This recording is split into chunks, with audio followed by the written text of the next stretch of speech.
porque eran dos empresas públicas que las tenían en la mira. Se salvaron de milagro. Las querían destruir para privatizar el mercado. En el caso de la industria petrolera, avanzaron mucho. Nada más que es tan grande el potencial de recursos naturales del país que no les alcanzó el tiempo y sonó la alarma, sonó la campana y dijo el pueblo basta, y esa política ya se fue al carajo y no va a regresar.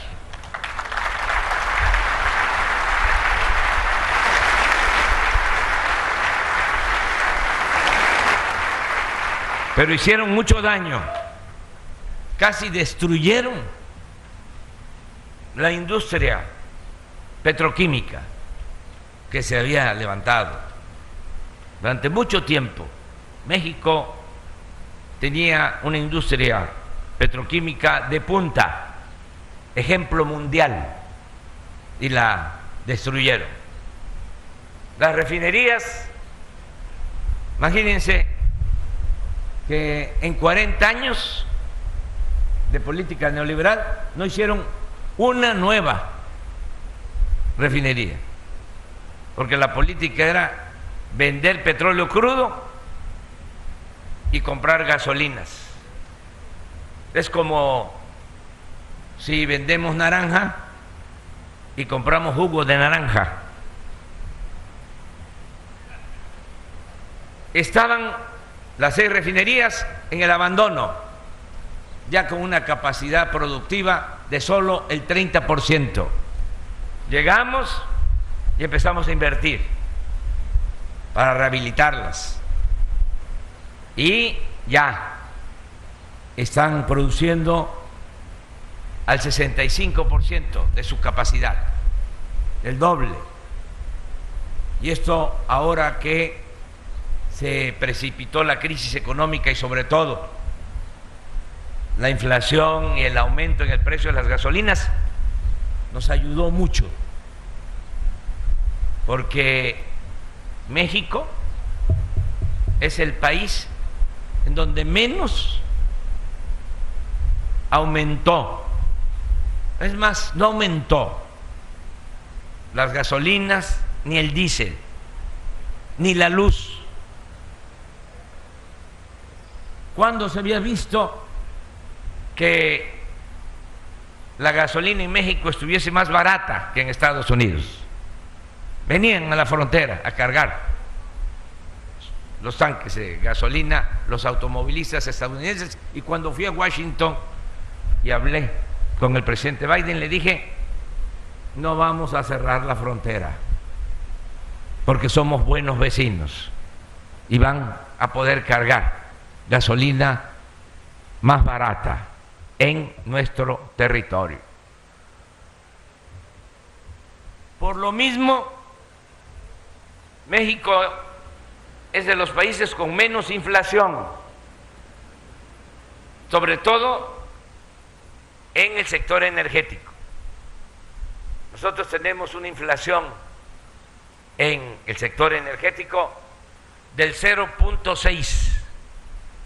Estados Unidos trae una inflación en el sector energético del 2.6.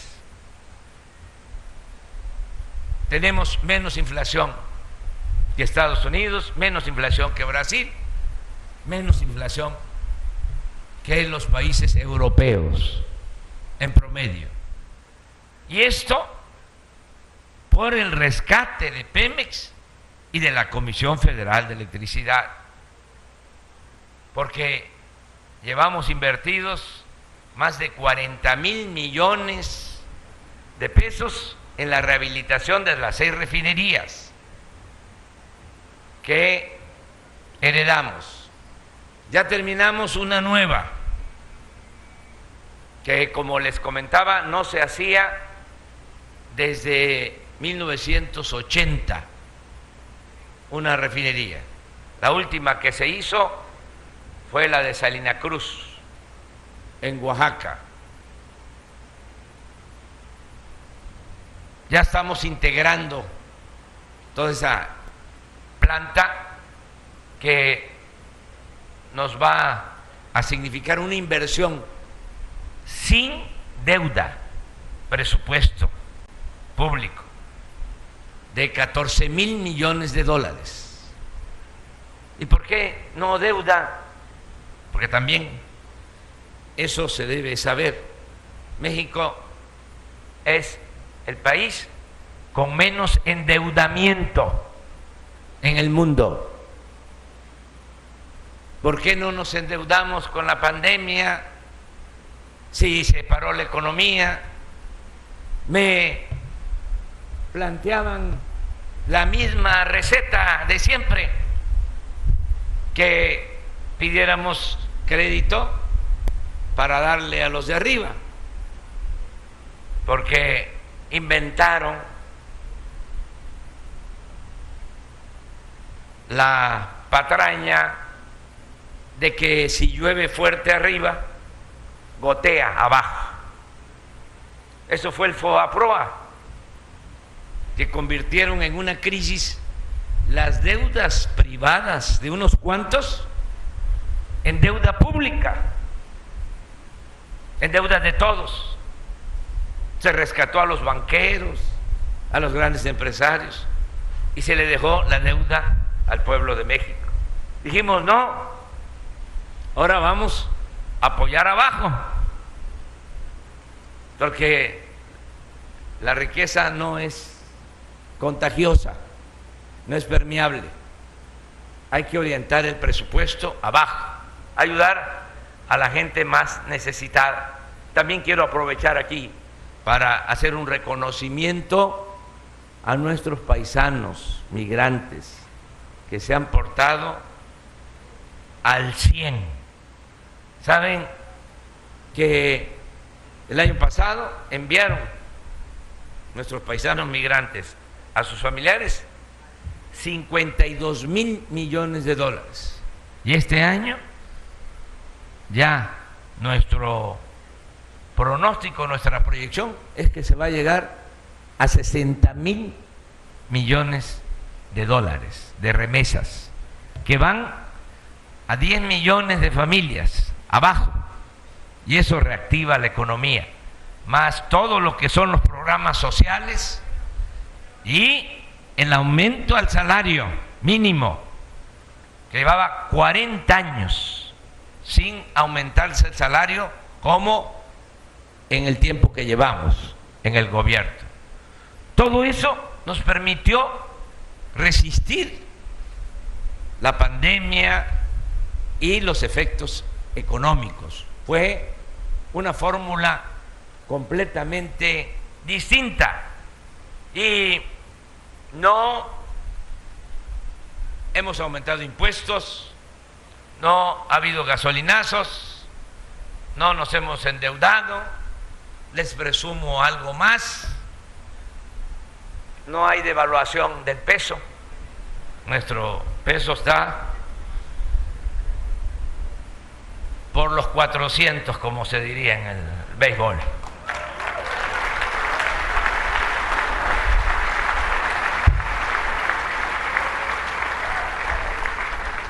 Fuerte nuestra moneda, no ha habido devaluación. Del mundo estamos entre los 3 países con menos devaluación con relación al dólar. 3 países. Es decir, nuestro peso no solo no se ha devaluado, se ha fortalecido. Entonces, ¿cómo es que sin deuda podemos hacer una obra de 12, 14,000 millones de dólares como una nueva refinería?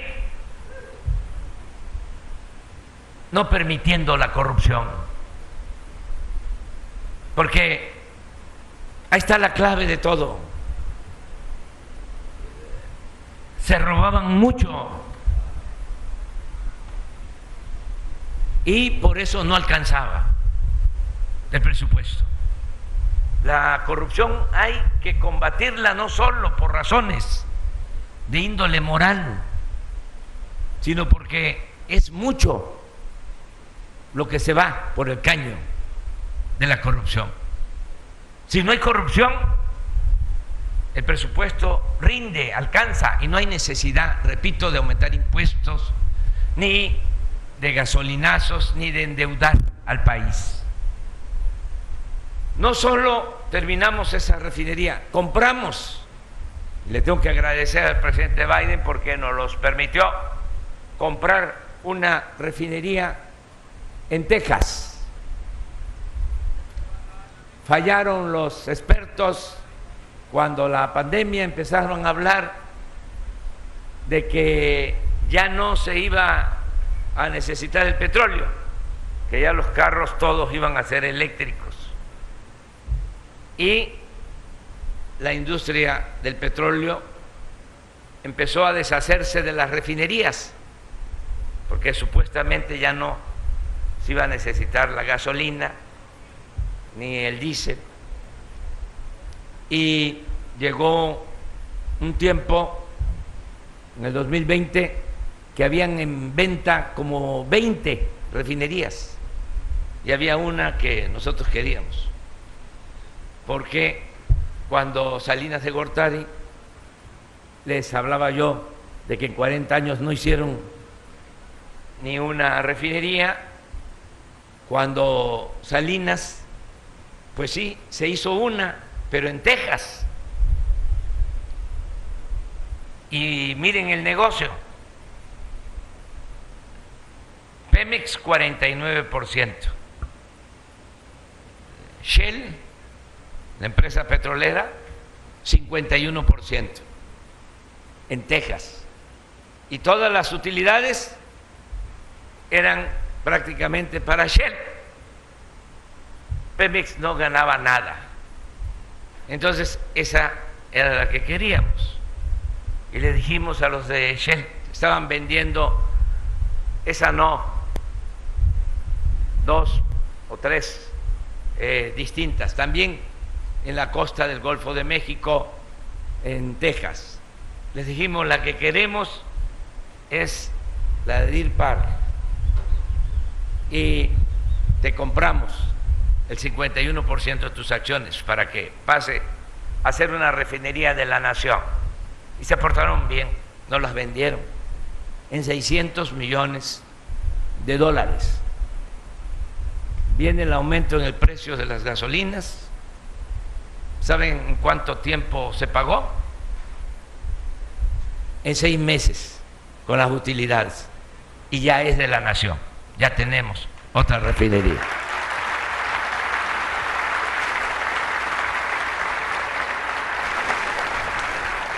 Pero esto se complementa con lo que estamos haciendo en la industria eléctrica,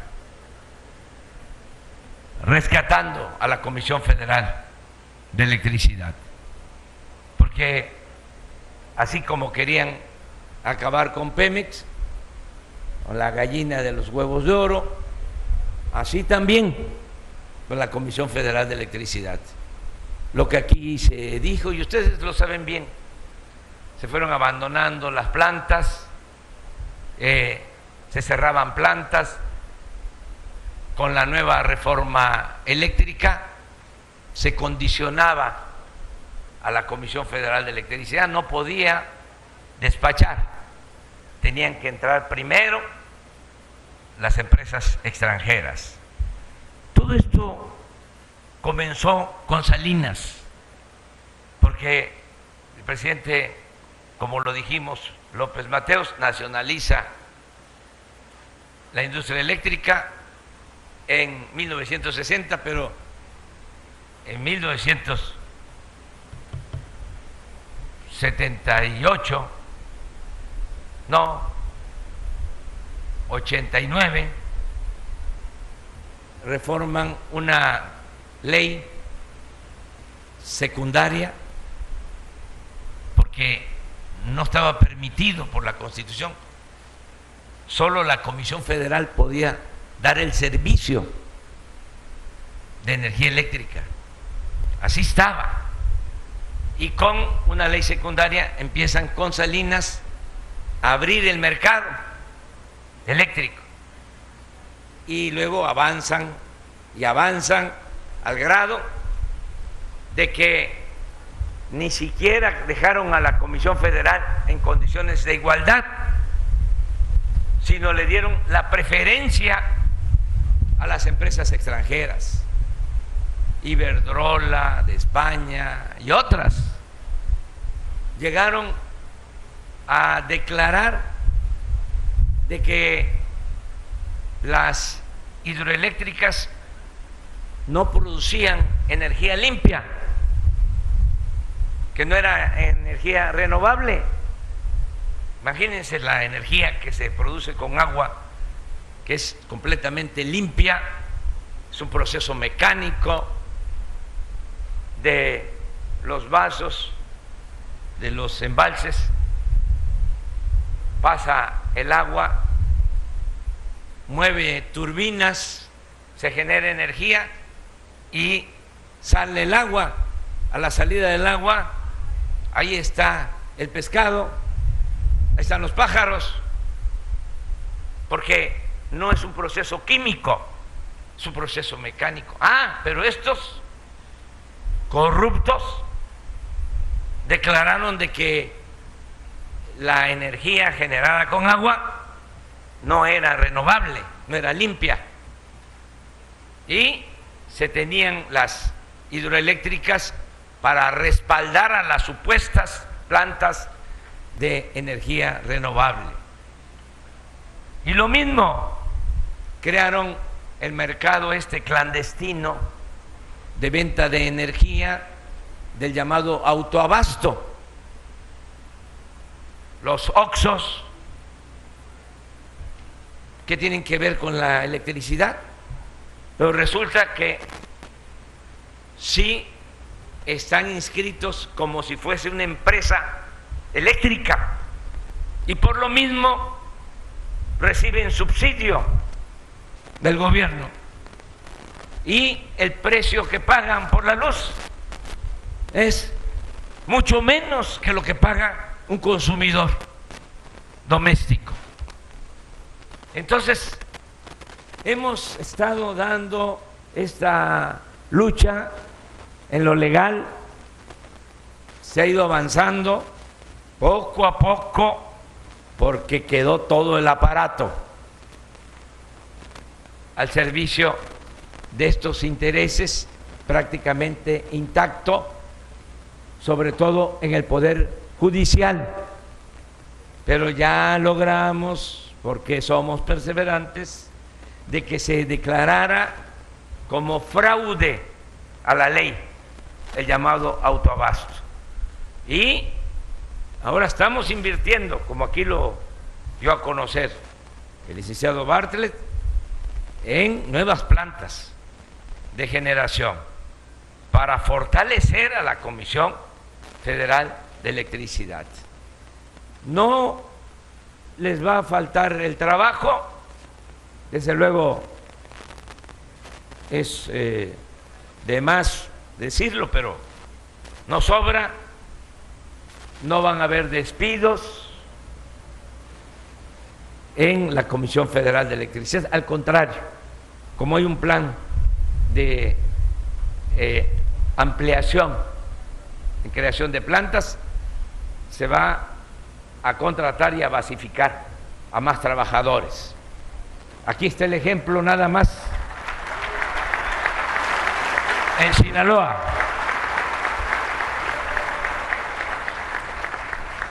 dos unidades en la presa de Santa María se van a construir para generar energía, dos en Picacho, o sea, vamos a producir más, y así en todo el país. Decirles también que siempre el salario va a aumentar por encima de la inflación, porque esa era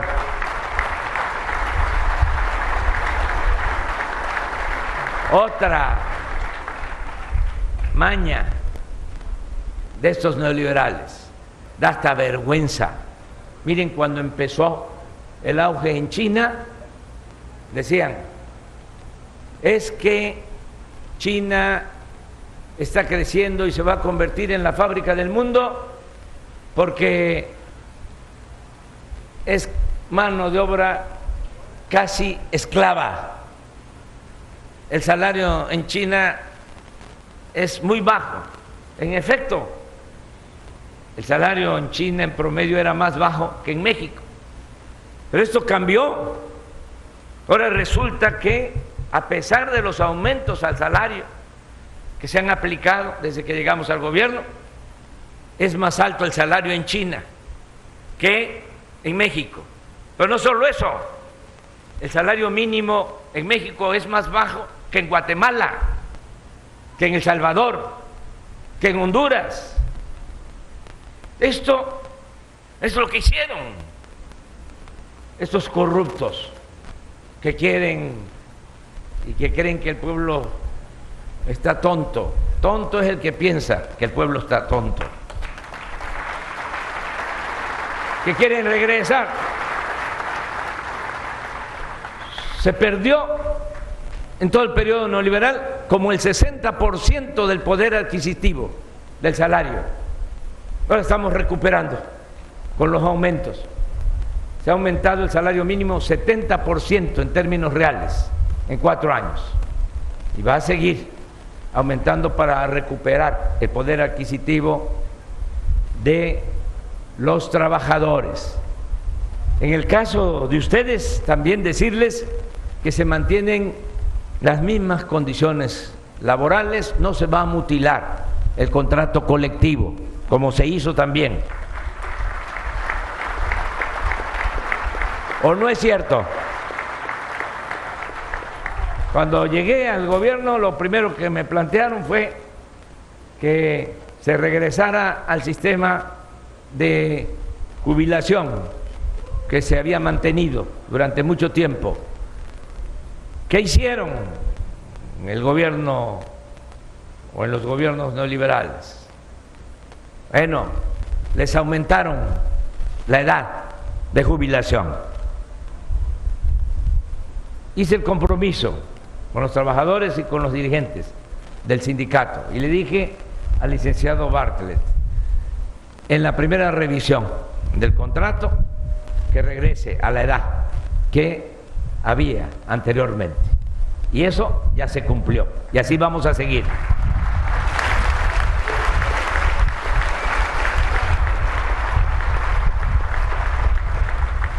Pues todo esto era lo que quería plantearle. Hay muchísimas cosas de qué hablar aquí en Sinaloa con el gobernador Rocha, que es un compañero, Rubén Rocha. Le tenemos toda la confianza y lo vamos a apoyar, lo vamos a respaldar. Y agradecerle mucho, mucho a la gente de Sinaloa por su apoyo. Y no olvidemos que yo voy a saber corresponder, siempre voy a estar a la altura del pueblo de Sinaloa. Amor con amor se paga. Muchas gracias.